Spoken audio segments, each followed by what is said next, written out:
हम लोग स्टार्ट करते हैं पहले चित्र से, ठीक है।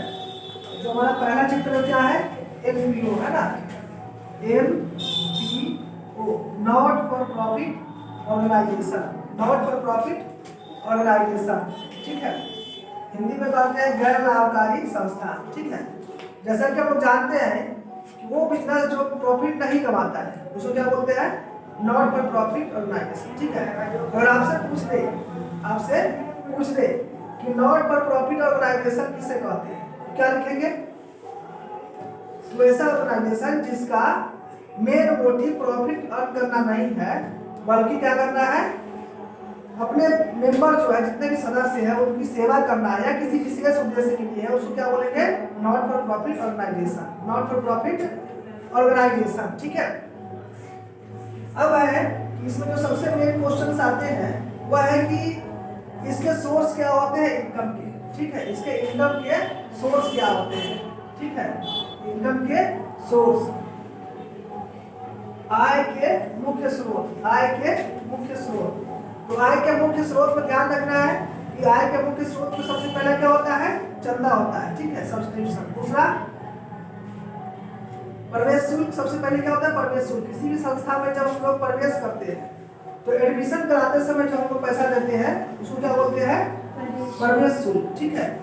तो एडमिशन टीचिंग वाले सेल्स का हो जाता है और बाकी जितने भी ऑर्गेनाइजेशन है उसको क्या बोला जाएगा, इंट्रांस फीस, क्या बोला जाएगा, इंट्रांस फीस। तो इंट्रांस फीस क्या है, तो इंट्रांस फीस किसी भी ऑर्गेनाइजेशन में जब कोई मेंबर आता है, ऐड होता है, तो आदमी जुड़ता है, उस समय जो फीस देता है उसको क्या बोलते हैं, प्रवेश शुल्क, उसको बोलते हैं प्रवेश शुल्क, ठीक है। दूसरा सोर्स ऑफ इनकम, क्या हो गया, सोर्स ऑफ इनकम। इसमें पहला क्या हो गया, इंट्रांस फीस, पहला हो गया इंट्रांस फी, ठीक है। अब देखते हैं दूसरा, दूसरा होता है चंदा, दूसरा होता है चंदा, ठीक है। तो जितने भी मेंबर होते हैं उनसे एक निश्चित समय पे रेगुलरली कुछ अमाउंट लिया जाता है, एक निश्चित समय अंतराल पे क्या होता है, कुछ पैसा लिया जाता है, उसके ऊपर बांध दे, जैसे कि कोई कोचिंग करवाता है तो हर महीने फीस बांध देता है ना, तो उसमें क्या होता है, यह हमेशा प्राप्त होता है, यह हमेशा प्राप्त होता है, ठीक है। तो ये किससे प्राप्त होता है, तो नॉट फॉर प्रॉफिट ऑर्गेनाइजेशन को अपने मेंबर से प्राप्त होता है, किससे प्राप्त होता है, अपने सदस्यों से प्राप्त होता है। किसको, गैर व्यापारिक संस्थाओं को अपने सदस्यों से जो नियमित रूप से प्राप्त होता है उसे हम लोग क्या कहते हैं, चंदा, क्या कहते हैं, चंदा। तो 2 नंबर में आपसे पूछ सकता है कि चंदा किसे कहते हैं, चंदा किसे कहते हैं, गैर व्यापारिक संस्था को अपने सदस्यों से जो नियमित रूप से प्राप्त होता है, जो नियमित रूप से प्राप्त होता है उसे हम लोग चंदा कहते हैं, ठीक है।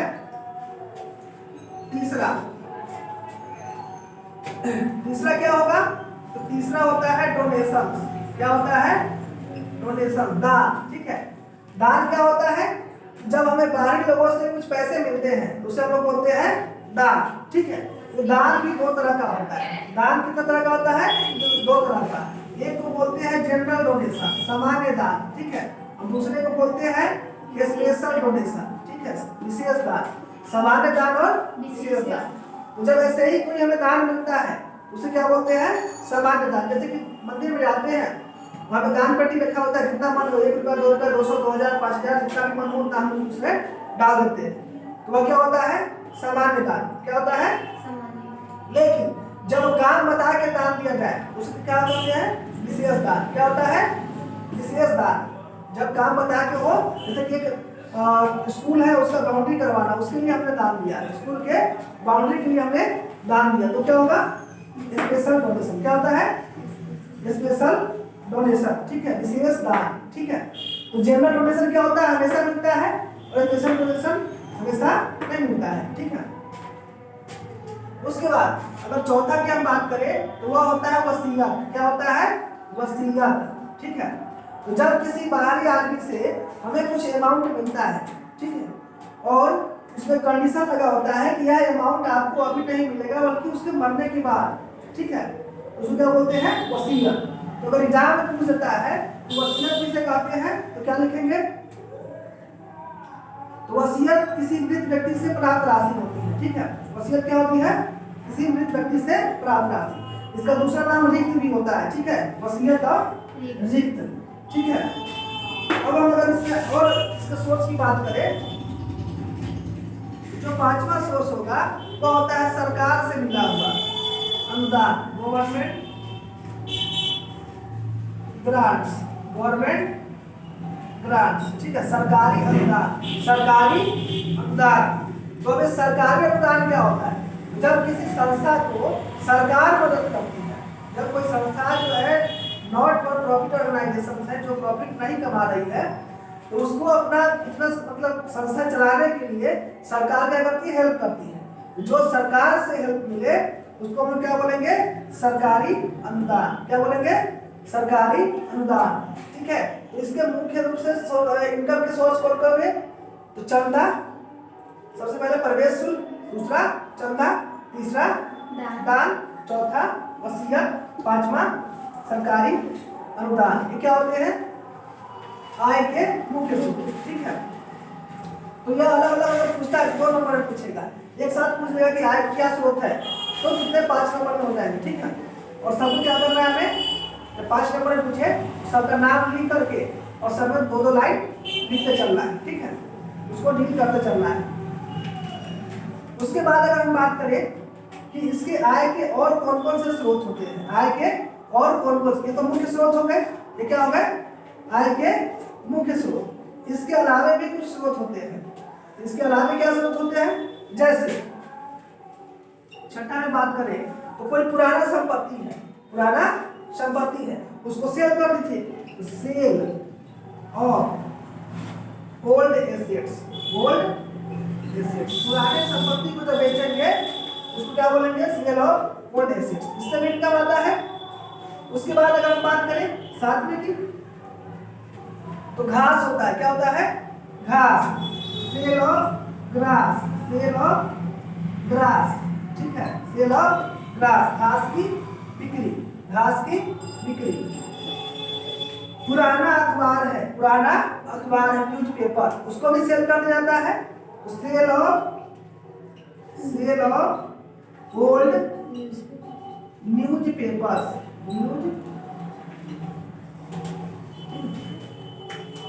ये जो 5 हमने देखा आय के मुख्य स्रोत है, इसके अलावा भी ये लोग स्रोत है, ठीक है।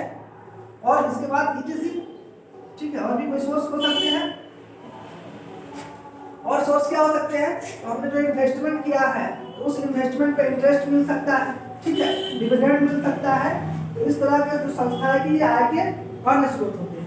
अब हमें एक चीज और देखना होता है, जो सबसे इम्पोर्टेंट होता है इस चैप्टर का, वो होता है जितने भी आइटम होते हैं, जितने भी आइटम होते हैं उस आइटम को 2 कैटेगरी में बांटते हैं उसके नेचर के हिसाब से, ठीक है। एक को बोलते हैं कैपिटल, क्या बोलते हैं? कैपिटल, और दूसरे को रेवेन्यू, ठीक है, कैपिटल और रेवेन्यू, कैपिटल और रेवेन्यू, कैपिटल और रेवेन्यू। जो चीजें बार बार हो, जो चीजें बार बार हो या एक निश्चित समय के बाद हो, उसको हम बोलते हैं रेवेन्यू आइटम, क्या बोलते हैं? और जो चीजें बार बार ना हो, क्या हो? कभी कभार हो, ठीक है, या दोबारा कब होगा इसकी गारंटी ना हो, उसको क्या बोलते हैं? कैपिटल आइटम, उसको क्या बोलते हैं? Capital item. और 2 चीजें और देखना है, 2 चीजें को और देखना है। एक होता है रिसीप्ट, एक होता है रिसीप्ट, ठीक है। रिसीप्ट का मतलब होता है प्राप्ति, ठीक है, रिसीप्ट का मतलब प्राप्ति, जो हमें आमदनी आया, जो हमें आमदनी आया उसको क्या बोलेंगे? प्राप्ति। और दूसरा एक्सपेंडिचर, दूसरा एक्सपेंडिचर, ठीक है, दूसरा एक्सपेंडिचर। तो जो पूंजीगत, इसको हिंदी में क्या कहते हैं? पूंजीगत, कैपिटल को पूंजीगत, रेवेन्यू को आयगत, पूंजीगत और आयगत, ठीक है। तो जब हमें आमदनी हो, जब हमें आमदनी हो तो उसको क्या बोलेंगे? रिसीव्ड। और जब हम खर्च करें उसको क्या बोलेंगे? एक्सपेंडिचर। तो जो और आमदनी और खर्च भी होता है, जो आमदनी और खर्च भी होता है, रिकॉर्डेड नहीं मानता, जो आमदनी और खर्च होता है उसे हम क्या बोलेंगे? आमदनी और खर्च। तो आमदनी को रिसीप्ट, और खर्च को एक्सपेंडिचर।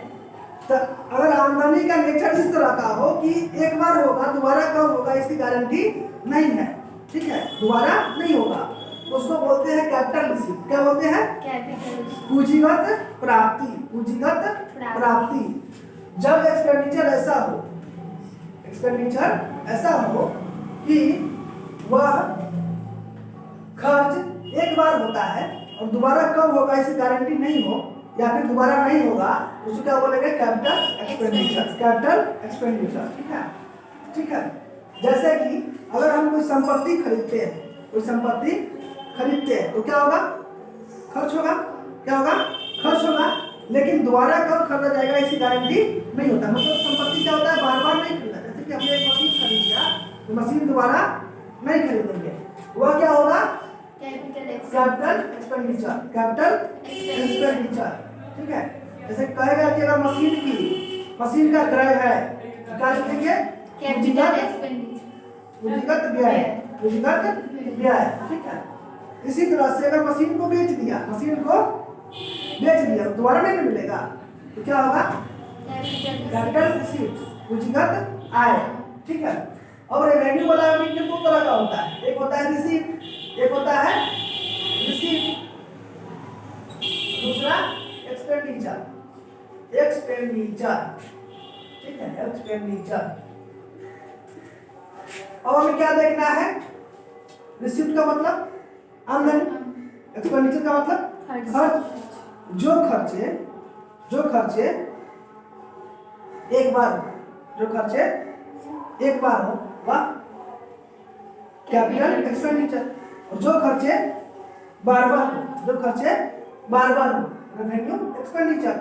इसी तरह से जो आमदनी एक बार हो तो कैपिटल रिसीट, और जो आमदनी बार बार हो उसको रेवेन्यू रिसीट। जैसे कि अगर हमने सैलरी पेड किया, क्या पेड किया? सैलरी, ठीक है। तो सैलरी क्या होता है? बार बार देना होता है। रेंट बार बार देना होता है, इंटरेस्ट बार बार देना होता है, और इसका एक टाइम फिक्स होता है। इसलिए इसका नेचर कौन सा हो जाएगा? Revenue expenditure. और जो आमदनी बार बार हो वह क्या होगा? रेवेन्यू रिसीट, आयगत प्राप्ति, ठीक है। जैसे कि जान पूछ देता है कि चंदा है, ठीक है, चंदा है, आपके पास ये चार ऑप्शंस है। क्या है? कि पूंजीगत प्राप्ति, पूंजीगत व्यय, आयगत प्राप्ति, आयगत व्यय। क्या लगाइएगा? आयगत प्राप्ति। क्यों? क्योंकि चंदा तो बार बार मिलता है। चंदा क्या होता है? बार बार मिलता है, तो क्या हो जाएगा? रेवेन्यू रिसीव, ठीक है। उसके बाद अगर हम बात करें तो अगर कहता है डोनेशन, क्या होता है? डोनेशन। जो जनरल डोनेशन, सामान्य दान, मतलब बिना काम बताए हुए दान मिले, उसको क्या बोलेंगे? Revenue receive. जब काम बता के दान मिले तो कैपिटल रिसीट। जैसा कि हमने बताया कि बाउंड्री बनवाना है, उसके लिए हमें दान मिल गया। एक बिल्डिंग बनवाना है, उसके लिए हमें दान मिल गया। लाइब्रेरी बनवाने के लिए दान मिल गया। क्या इसका काम बता के मिल रहा है? काम बता के मिल रहा है तो क्या होगा? कैपिटल रिसीट, ठीक है। अगर इसी तरह से कहे कि वसीयत, क्या कहे? वसीयत का नेचर कैसा होगा? कैपिटल, क्योंकि वसीयत बार बार नहीं मिलता है। तो क्या होगा? वसीयत होगा पूंजीगत प्राप्ति, ठीक है। क्या देखिए, एंट्रांस फीस था, प्रवेश शुल्क को माना जाता है, ध्यान रखना है, प्रवेश शुल्क आदमी प्रवेश एक ही बार करता है, तो इस लिहाज से वो क्या होता है? Capital receipt. क्या होता है? Capital receipt. लेकिन एक संस्था में हमेशा नए सदस्य आते रहते हैं, नए मेंबर आते रहते हैं, इसीलिए इसको कैपिटल रिसीट ना मान करके इसको क्या माना जाता है? रेवेन्यू रिसीट, आयगत प्राप्ति। तो जब आपसे पूछे प्रवेश शुल्क है, क्या लगाना है? आयगत प्राप्ति, ना कि पूंजीगत प्राप्ति। आपसे पूछे चंदा है, तो आयगत प्राप्ति। ये दान है, जैसे कि कहा जाए कि मुख्यमंत्री की पार्टी के लिए मुख्य एक बार पूछा था एग्जाम में, मुख्यमंत्री की पार्टी। मुख्यमंत्री की पार्टी तो हमेशा नहीं होता, ठीक है, विशेष काम है, काम बता के है। तो मुख्यमंत्री की पार्टी के लिए दान है कैपिटल रिसीव, ठीक है। वार्षिक समारोह हो रहा है, उसके लिए कैपिटल रिसीव, कैपिटल रिसीप्ट, काम बता के है, ठीक है। अब क्या है, एक चीज ध्यान रखिएगा, सीधे अगर दान का है ना तो उसका मतलब जनरल डोनेशन से होता है, ठीक है। सीधे अगर दान लिखा रहे तो दान में क्या लगाना है, रेवेन्यू रिसीप्ट, क्या लगाना है, रेवेन्यू रिसीप्ट, ठीक है, आएगा प्राप्ति, ठीक है। अब कहे कि सेल ऑफ ग्रास चाहे सेल ऑफ ओल्ड एसेट्स, ठीक है, गवर्नमेंट ग्रांट्स, तो जो पुराना संपत्ति हम लोग बेचते हैं ये बार बार नहीं बिकता है, ये बार बार नहीं बिकता है, ठीक है। इसको क्या माना जाएगा, कैपिटल रिसीव, कैपिटल। घास की बिक्री बार बार होता है, घास तो बार बार बिकेगा ना, हर साल बिकेगा, क्या होगा, रेवेन्यू रिसीव, रेवेन्यू रिसीव। पुराना माल की बिक्री, रेवेन्यू रिसीव, रेवेन्यू रिसीव, ठीक है। ये इसमें से कम एक नंबर तो पक्का है, 2 नंबर भी आ सकता है, ठीक है, और एक इसका डेफिनेशन में से, ठीक है, 2 नंबर इसका आ जाएगा कम से कम, और 1 नंबर ऑब्जेक्टिव वाला भी चुनने में, ठीक है, 3 नंबर इससे पक्का हो गया, ठीक है। तो अब हमें क्या देखना है कि इससे आगे कि ये तो हो गया कि इनकम की सोर्स की बात होगी कि इनकम क्या है। एक चीज और ध्यान रखिएगा जो पूछ देता है कि मानदेय और नेरियम, ठीक है, मानदेय कि मानदेय क्या है, मानदेय क्या है। तो मानदेय क्या होता है, तो जब हम अपने संस्था में किसी विशेष व्यक्ति की अपने क्षेत्र के किसी विशेष व्यक्ति को अपने यहाँ बुलाते हैं किसी सेवा देने के लिए, जैसे किसी कलाकार को बुला लिए, ठीक है, कोई बड़े बड़े जो सेलिब्रिटी है उनको बुला लिए कुछ सेवा देने के लिए, सर्विस देने के लिए, तो उनको जो हम लोग पेमेंट करते हैं, पेमेंट करना होगा ना, हमारा संस्था का है या व्यापारिक, क्योंकि वो तो आएंगे तो हम चार्ज लेंगे, तो वो जो आते हैं और उनको हम लोग जो पेमेंट करते हैं उसको हम लोग क्या बोलते हैं, मानदेय। क्या बोलते हैं, मानदेय, ठीक है। ये भी पूछ सकता है आपसे कि मानदेय किसे कहते हैं। मानदेय क्या हुआ, जब किसी विशेष व्यक्ति को, ठीक है, संस्था में सेवा देने के लिए बुलाया जाता है और उनको जो भुगतान किया जाता है, उनको जो पेमेंट किया जाता है उसे क्या बोलेंगे, ऑन पेमेंट। सर ये कैपिटल में आएगा या रेवेन्यू में, रेवेन्यू में, एक्सपेंडिचर, रेवेन्यू एक्सपेंडिचर, हाँ। उसके बाद हम लोग चलते हैं आगे की ओर, ठीक है। तो अब हमें यहाँ देखना है कि ये जो ऑर्गेनाइजेशन है अपने यहाँ कौन कौन सा रिकॉर्ड रखता है, अपने यहाँ कौन कौन सा रिकॉर्ड रखता है, ठीक है। तो अकाउंटिंग ट्रीटमेंट में अकाउंटिंग रिकॉर्ड क्या क्या रखेगा, अकाउंटिंग रिकॉर्ड, मतलब लेखांकन प्रलेख या लेखांकन में कौन कौन सी चीजें रखेगा। तो इसमें हमें ध्यान रखना है कि लेखांकन के लिए सबसे पहले रखता है रिसीप्ट एंड पेमेंट अकाउंट। क्या रखता है, रिसीप्ट्स एंड पेमेंट अकाउंट। दूसरा income and expenditure account, income and expenditure account, ठीक है। और तीसरा बैलेंस शीट, तीसरा बैलेंस शीट। अच्छा, एक क्वेश्चन और पूछता है अंतर वाला, ठीक है, कि अंतर किसमें करना है, तो लाभकारी संस्था और अलाभकारी संस्था, प्रॉफिट ऑर्गेनाइजेशन और नॉट फॉर प्रॉफिट ऑर्गेनाइजेशन में अंतर बताइए। तो दोनों में अंतर क्या होगा, लाभकारी संस्था वे संस्थाएं होती है जिनका उद्देश्य लाभ कमाना है, मुख्य उद्देश्य लाभ कमाना है, और अलाभकारी संस्था वे संस्था होती है जिनका मुख्य उद्देश्य लाभ कमाना नहीं बल्कि समाज की सेवा करना है, ठीक है। ये परिभाषा हो गई। और इसका उद्देश्य की बात करें, इसका उद्देश्य लाभ कमाना है, उसका उद्देश्य लाभ नहीं कमाना है, ठीक है। और अगर एग्जाम्पल की बात करें, एक क्वेश्चन आता है एग्जाम्पल से कि इनमें से कौन लाभकारी संस्था नहीं है, या लाभकारी संस्था है, या अलाभकारी संस्था नहीं है, या अलाभकारी संस्था है, इस तरह से। तो क्या लगना है, जितने भी बिजनेस करने वाली संस्थाएं हैं, जितने भी हम लोग बिजनेस क्यों करते हैं, लाभ कमाने के लिए, तो क्या हो जाएगा, लाभकारी संस्था है। लेकिन जितने भी एजुकेशनल इंस्टीट्यूशंस है, शैक्षणिक संस्थान, जितने भी धार्मिक संस्थान है, जितने भी मनोरंजन वाले संस्थान है, इस सबको किस में रखा जाता है? गैर व्यापारिक संस्थान में, गैर लाभकारी संस्थान में। ठीक है, तो ऑप्शन में पूछ लेता है कि इनमें से कौन अलाभकारी संस्थान है, चाहे अलाभकारी संस्थान नहीं है। ऐसा देख, ध्यान से देखिएगा। तो 3 तो एक तरह का रहेगा, चौथा अलग रहेगा। 3 एक तरह का और चौथा अलग है। तो जो एक तरह का है वो तो एक जैसा हो गया, चौथा जो अलग उसमें लगा देना निशान। ठीक है, नहीं तो समझ लेना है कौन सा है। जैसे कि पार्टनरशिप फर्म कौन सा अपना समझ जाएगा? लाभकारी। मारुति उद्योग लाभ कमाने के लिए है ना। कोई अगर कंपनी का नाम ले लिया तो क्या है? लाभकारी।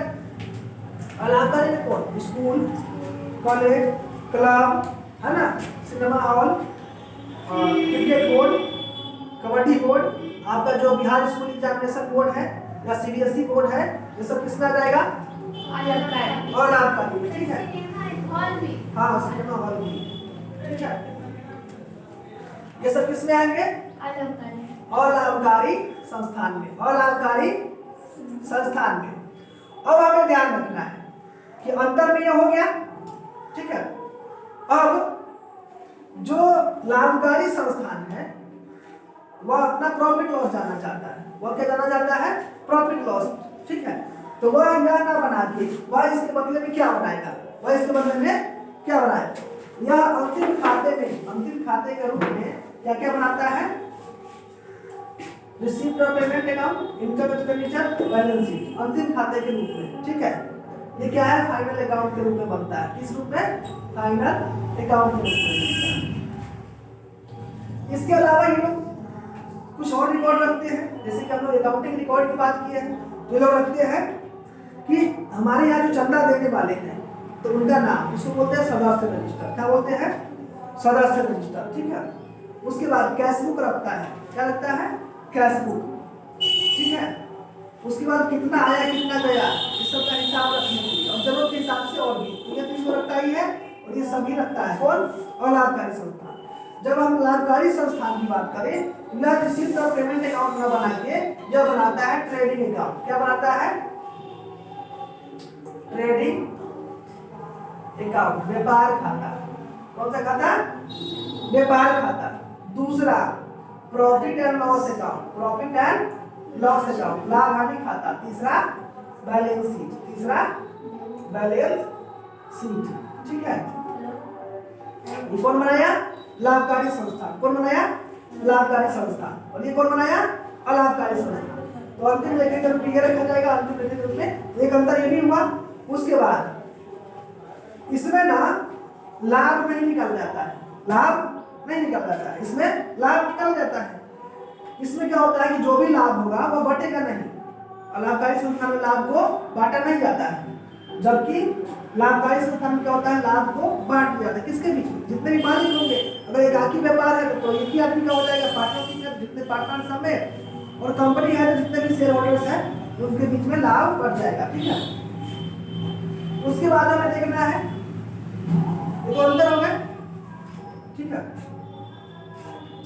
और इसमें अगर आमदनी ज्यादा होता है, आमदनी ज्यादा होता है तो क्या कहेंगे? प्रॉफिट। क्या कहेंगे? प्रॉफिट। इसमें ज्यादा हो तो अधिक, सरप्लस। ठीक है, इसमें अगर आमदनी कम हुआ, खर्च ज्यादा हुआ तो लॉस। इसमें खर्च ज्यादा हुआ, आमदनी कम हुआ तो कमी, डेफिसिट। ठीक है, इन दोनों में अंतर होगा, उससे बता देंगे।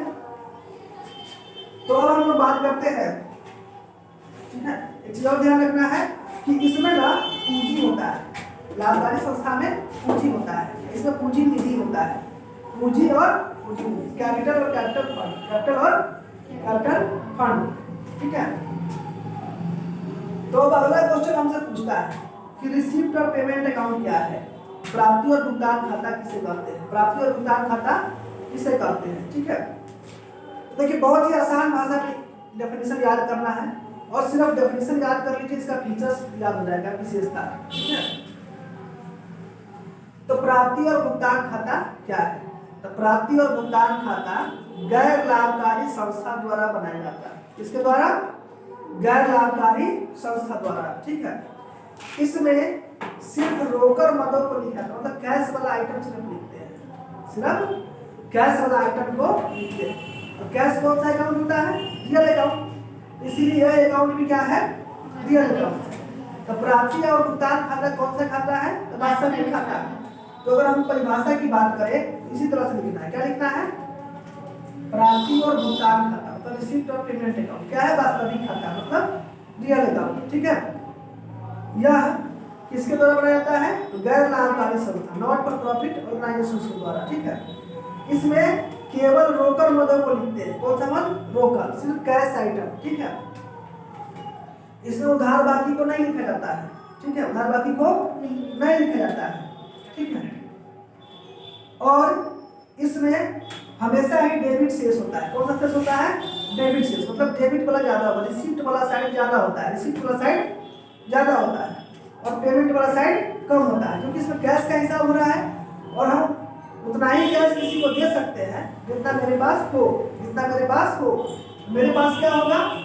जितना भी अमाउंट होगा वो रिसीप्ट हो गया, उससे ज्यादा पेमेंट नहीं कर सकते, इसीलिए हमेशा कौन सा ज्यादा होगा? रिसीप्ट। अगर ऑप्शन में पूछे प्राप्ति और भुगतान खाता कौन सा शेष होता है? डेबिट शेष। कौन सा शेष? डेबिट। डेबिट पेमेंट करते हैं नाम, क्रेडिट पेमेंट करते हैं जमा। ठीक है, नाम शेष। प्राप्ति और भुगतान खाता का हमेशा होता है क्या? डेबिट शेष। उसमें रहेगा क्रेडिट शेष, उसमें रहेगा दोनों। ठीक है, लगाना किसमें है? डेबिट शेष। डेबिट शेष। ठीक है, अब अगर इसका विशेषता पूछे, क्या पूछ रहे? विशेषता। कहता है कि हमने परिभाषा जान लिया, सही विशेषता होगा। विशेषता क्या होगा? 5 विशेषता लिखना है, मान लेते हैं। तो पहला विशेषता, यह एक वास्तविक खाता है, यह एक वास्तविक खाता है, पहला विशेषता। दूसरा विशेषता, इसे गैर लाभकारी संस्था द्वारा बनाया जाता है। तीसरा विशेषता, इसमें सिर्फ रोकड़ मदों को लिखते हैं। चौथा विशेषता, इसमें रोकड़ को छोड़कर अन्य किसी मदों को नहीं लिखा जाता है। पांचवा विशेषता, इसमें सिर्फ डेबिट बैलेंस होता है। क्या होता है? इसका हमेशा ही डेबिट बैलेंस होता है। ठीक है, और जितने भी प्राप्ति होते हैं सबको डेबिट साइड में लिखते हैं। छठा, जितने भी भुगतान होते हैं सबको क्रेडिट साइड में लिखते हैं। तो ये इसका क्या हो गया? विशेषता। विशेषता लिख सकते हैं, परिभाषा हो गया। अब बात करते हैं किसकी? इनकम और एक्सपेंडिचर की। इनकम और एक्सपेंडिचर। इनकम का मतलब होता है आमदनी, एक्सपेंडिचर का मतलब खर्च। तो आय और व्यय खाता क्या है? आय और व्यय। तो इनकम और एक्सपेंडिचर कौन से अकाउंट से रिलेटेड होता है? इनकम और एक्सपेंडिचर अकाउंट होता है नॉमिनल अकाउंट। इनकम और एक्सपेंडिचर अकाउंट होता है नॉमिनल। तो आय व्यय खाता क्या है? नाम मात्र खाता है, जिसे गैर व्यापारिक संस्था द्वारा बनाया जाता है। ठीक है, इसमें इस संस्था के द्वारा प्राप्त सभी आय को और सभी व्यय को लिखा जाता है। ठीक है, इसमें बाएं साइड में डेबिट, मतलब बाएं साइड, लेफ्ट साइड में क्या होता है? एक्सपेंडिचर लिखते हैं। क्या लिखते हैं? एक्सपेंडिचर, क्योंकि सभी खर्च क्या होता है? डेबिट। और किसी भी अकाउंट का बायां साइड क्या होता है? डेबिट होता है। सभी खर्चों को कहाँ लिखते हैं? डेबिट साइड में, और सभी आमदनी को क्रेडिट साइड में। उसके बाद इसमें आय अगर अधिक हो, इनकम अगर अधिक हो और एक्सपेंडिचर अगर कम हो, तो इसको कहेंगे सरप्लस। क्या कहेंगे? सरप्लस। सरप्लस। ठीक है, क्या होता है? सरप्लस। हिंदी में कहते हैं आधिक्य। क्या कहते हैं? आधिक्य। ठीक है, डेबिट अधिक हुआ तो नहीं, डेबिट अधिक हुआ तो इसका उल्टा, उसको बोलेंगे डेफिसिट। क्या बोलेंगे? डेफिसिट। डेफिसिट मतलब कमी। ठीक है, डेफिसिट मतलब कमी। क्रेडिट अधिक हुआ तो अधिक के सरप्लस। ठीक है, एक क्वेश्चन इससे भी होता है कि आय व्यय खाता में आय की व्यय पर अधिकता, मतलब surplus of income. Surplus of income. ठीक है, over expenditure is called, surplus नहीं बोलेगा, एक्सेस बोलेगा। Excess of income over expenditure is called आय पर व्यय की अधिकता कहलाता है। आय की व्यय पर अधिकता कहलाता है। आय अधिक हुआ, व्यय कम हुआ तो सरप्लस। व्यय की आय पर अधिकता कहलाता है कमी। ठीक है। एक और क्वेश्चन होता है कि आय व्यय खाता का शेष होता है तो ऑप्शन रहेगा सरप्लस डेफिसिट दोनों। ठीक है, मतलब अधिक या कमी, चौथा इनमें से कोई नहीं चाहिए, मुझे सभी कौन लगाना है। तो आय व्यय खाता का कौन सा शेष होता है, सरप्लस या डेफिसिट, दोनों में से कोई भी आय या व्यय दोनों होता है। ठीक है, इसमें नगद और उधार सभी आइटम को लिखा जाता है। नगद और उधार सभी आइटम पे कंडीशन क्या है कि वो रेवेन्यू आइटम होना चाहिए। क्या होना चाहिए, रेवेन्यू आइटम, और हमेशा ही करंट ईयर से संबंधित हो। जिस साल का हम बना रहे हैं चालू वर्ष, उसी से संबंधित हो। आगे या पीछे वाले को छोड़ देते हैं, आगे या पीछे वाले को छोड़ देते हैं। तो आय व्यय खाता क्या है, तो आय व्यय खाता एक नाममात्र खाता है जिसे गैर व्यापारिक संस्थाओं के द्वारा बनाया जाता है। यह उनके अधिक और कमी को दर्शाता है सभी। इसमें केवल आयगत मदों को लिखा जाता है और सिर्फ चालू वर्ष के मदों को लिखा जाता है। ठीक है, कैपिटल वाला आइटम को छोड़ देते हैं। ठीक है, इसमें इसका शेष अधिक या कमी बताता है। ये क्या हो गया, परिभाषा में लिख देना है, याद हो गया। अब क्या करना है कि इसका अगर विशेषता पूछ दिया, क्या पूछ दिया, विशेषता। विशेषता में क्या लिखना है, या नाममात्र खाता है, दूसरा गैर व्यापारिक संस्था से बनाता है, तीसरा या लाभ हानि खाते के स्थान पर बनता है, चौथा या अधिक और कमी बताता है। ठीक है, पांचवा इसमें सिर्फ आयगत मदों को लिखते हैं। छठा इसमें चालू वर्ष के आइटम को इसमें लिखा जाता है। ठीक है, इसमें नगद और उधार सब लिखते हैं। ठीक है, तो ये इसका क्या हो गया, विशेषता। क्या हो गया, विशेषता। और कभी कभी ना प्राप्ति और भुगतान खाता की सीमा भी पूछता। सीमा का मतलब होता है दोष। प्राप्ति और भुगतान खाता में क्या दोष है, तो दोष क्या है, पहला दोष इसमें लाभ हानि नहीं पता चलता है। प्राप्ति और भुगतान खाता में लाभ हानि नहीं पता चलता है, या सिर्फ ब्रोकर मदों में लिखता है, जो कि इसके जो अकाउंटिंग का सबसे मेन कॉन्सेप्ट है एक्रूअल, जिसमें कि हम लोग सभी को लिखते हैं। ठीक है, उपार्जन आधार पर रखते हैं, उसको यह छोड़ देता है, उसका मानना नहीं होता है। ये सब क्या हो गया, सीमा। या क्या हो गया, सीमा या दोष। अब रहा बात बैलेंस शीट की, इसकी बैलेंस शीट की। तो बैलेंस शीट किसी भी संस्था का स्थिति बताता है, आर्थिक स्थिति। ठीक है, तो इसमें क्या होता है कि बैलेंस शीट के दो पार्ट होते हैं। बैलेंस शीट के दो पार्ट, और इसको बनाने के भी दो मॉडल, एक पुराने वाले एक नए वाले। तो पुराने वाले में क्या होता है, जो दाया साइड होता है, जो दाया साइड होता है उसमें सभी संपत्तियों को लिखा जाता है, इसको लिखते हैं संपत्तियों को। और बाई साइड पे दायित्व को, लायबिलिटी को। और संपत्ति अधिक होता है, दायित्व कम होता है, तो अंतर की राशि कहेंगे पूंजी निधि। क्या कहेंगे, पूंजी निधि। पूंजी नहीं कहेंगे, पूंजी। पूंजी किसका होता है, व्यापारिक संस्था। इसमें क्या होता है, पूंजी निधि। क्या होता है, पूंजी निधि। उसके बाद अब क्या है कि ऊपर नीचे वाले फॉर्मेट में बनता है। ठीक है, लंबवत बनता है, पहले ऐसे बनता था, इस साइड और इस साइड कर दो पार्ट करके। क्या होता है, ऊपर नीचे। तो ऊपर साइड में लायबिलिटी लिखा लग जाता है, ऊपर साइड में लायबिलिटी और नीचे वाला में एसेट्स। ऊपर वाले में लायबिलिटी और नीचे वाले में एसेट्स। संस्था के ऊपर जितना भी लायबिलिटी है सब ऊपर लिखते हैं और एसेट्स को नीचे लिखते हैं। और इसका सबसे बड़ा विशेषता क्या है कि इसका दोनों साइड इक्वल होता है, दोनों साइड इक्वल होता है। अंतर की राशि को हम कहते हैं पूंजी की राशि, पूंजी निधि। क्या कहते हैं, पूंजी निधि। तो इस चैप्टर में मुख्य रूप से आपसे यही पूछेंगे। ठीक है, अब हम लोग चलते हैं अगले चैप्टर की ओर। ठीक है, अब हम चलते हैं अगले चैप्टर की ओर।